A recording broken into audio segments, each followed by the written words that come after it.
É bem interessante quando a gente fala de Oswaldo Cruz, porque ele teve um grande desafio, né? Que foi empreender, então, essa campanha sanitária de combate ali, às principais doenças da época, né? Ele adotou métodos que naquele momento foram criticados, mas eram eficazes, né? Que foi o isolamento dos doentes, a notificação que a gente tem de casos, né? A notificação compulsória de casos, que é extremamente importante. Então, foi uma medida adotada por Oswaldo Cruz. Então, tudo isso são medidas implementadas por Oswaldo Cruz, né? Então, o desafio da época foi de extrema importância para o que a gente tem hoje, né?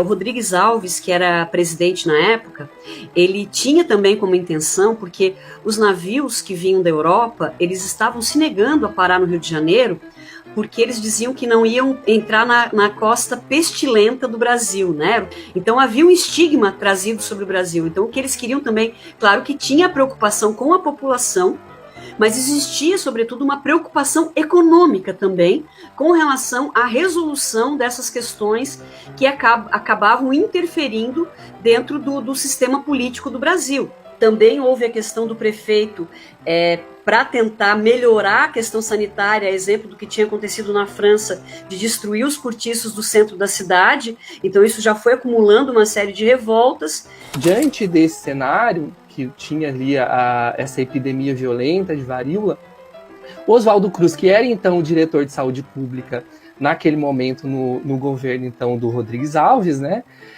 Ele propõe então para o governo que mandasse um projeto para o Congresso Nacional, né? Para que colocasse, então, voltasse a discutir essa obrigatoriedade e realmente colocar isso em prática. Os diferentes partidos, né, pró a vacinação e contra a vacinação começam a já ter uma grande discussão a respeito disso, mas mesmo assim, depois de toda essa discussão, chega-se à aprovação dessa lei, uma vez que nesse cenário político já tinha muita diferença entre os partidos, né? O que acontece? Começa essa disseminação aí que a Ângela falou de informações errôneas, né? Informações falsas. Então, assim, os boatos saíam e eram lançados e a população ficava em meio a essas informações errôneas e começa-se, então, essa revolta. Quando chegou a questão da vacina, né, que já existia um contentamento residual.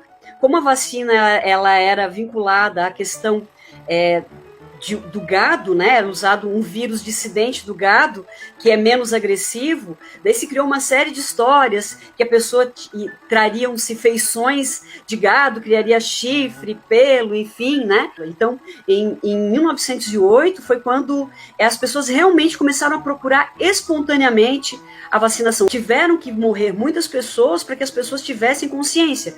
E é mais ou menos, né, esse negacionismo da ciência, né, da comprovação científica que aconteceu à época.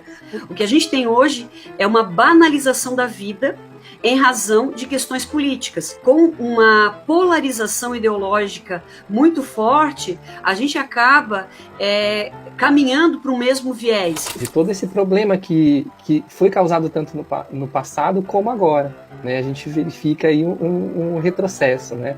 As pessoas acreditaram naquelas informações falsas, que nunca foi tão claro e tão importante, talvez tenha ficado tão claro para as pessoas a necessidade de pensar no próximo. A vacina, ela é uma necessidade, né, para que a gente consiga manter, então, o bem-estar das pessoas em geral, então, da população em geral. E isso quando a gente pensa não somente aqui no nosso mundinho, mas no mundo como um todo. O que aconteceu em 1904 é um bom exemplo de como, posteriormente, a vacina foi fundamental para a erradicação da varíola no mundo todo. A gente tem que acreditar e tem que saber que a ciência ela está acima de tudo isso.